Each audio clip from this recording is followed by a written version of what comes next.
But let's begin with that breaking news about a shooting that happened early this morning in Surrey, British Columbia. CBC News has learned the property involved belongs to the newly elected president of Cricket Canada. At least 5 bullet holes could be seen in the door, windows, and exterior of the home. Police say they believe this incident is extortion-related, the latest in a series of violent events that's targeted members of the sports organization. The Fifth Estate's co-host Stephen D'Souza joins us now live with the very latest. So, Stephen, what more do we know about what happened today?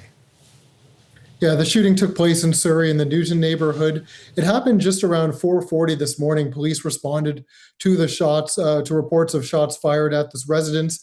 And in the B-roll, you can see that there are at least 5 or 6 bullet holes in the front entranceway of the home. Police had it cordoned off for most of the day as they investigated the scene. And we understand and we've learned that the home belongs to the newly elected president of Cricket Canada, a man named Arvinder Khosa.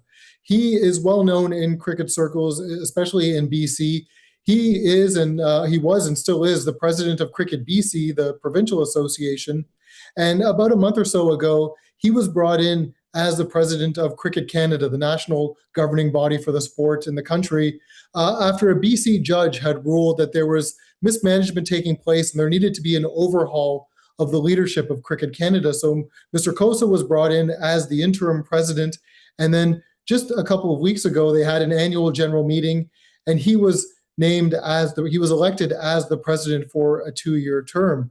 Now, it's interesting because we don't have a motive just yet for the shooting, but as you mentioned, police have said they believe this is extortion related. And police did tell the Fifth Estate that an individual connected to the residence has received extortion-related threats in the past. And is there anything more you want to say about how this incident may tie into previous reporting that you've done about Cricket Canada and extortion?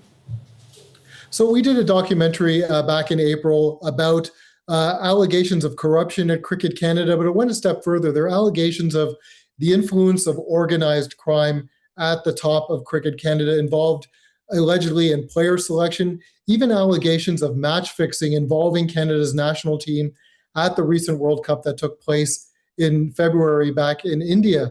And Mr. Khosa sources allege that he's connected to 2 players who allegedly made threats against a national team player and allegedly claimed that they're connected to the Bishnoi gang.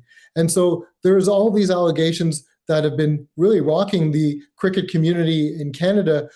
Mr. Khosa wasn't the president of Cricket Canada during our investigation, but he did become the interim president just before our investigation aired. And we did have a chance to interview him about these allegations just before he became president.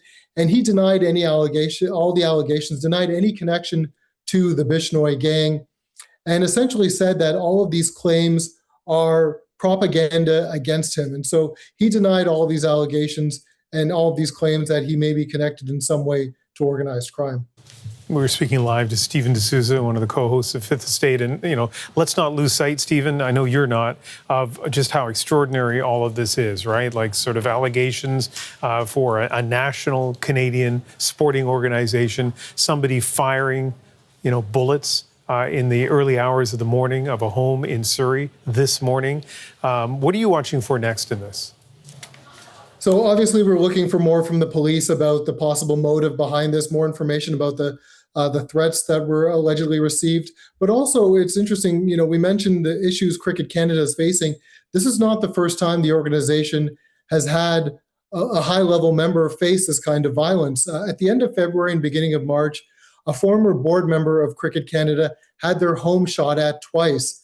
And after the second time, this high-level official resigned from Cricket Canada because of the violence. And that official told the Fifth Estate that they believed the reason for the shooting was that a rumor had gone around in the community that they had come into some money as a result of some legal deals and some licensing deals that they were involved in. And so the rumors they believed were that this individual had come into some money, and that's why they were targeted with first threats and then two separate shootings at their residence. This individual promptly resigned from Cricket Canada immediately after the second shooting, and police did arrest 2 individuals and charge them in the shooting. They have charges against a third individual who is still at large. But at this point, it's very, very much early in terms of this most recent shooting with the now president of Cricket Canada as to whether these two incidents are connected. But it's just another a sense of just how much this organization is dealing with. They've also had their funding cut by the International Cricket Council, which represents about 60 to 70% of their revenue. So they're also dealing with that. So a lot is going on with Cricket Canada right now, and this is just the latest, incident that they're dealing with.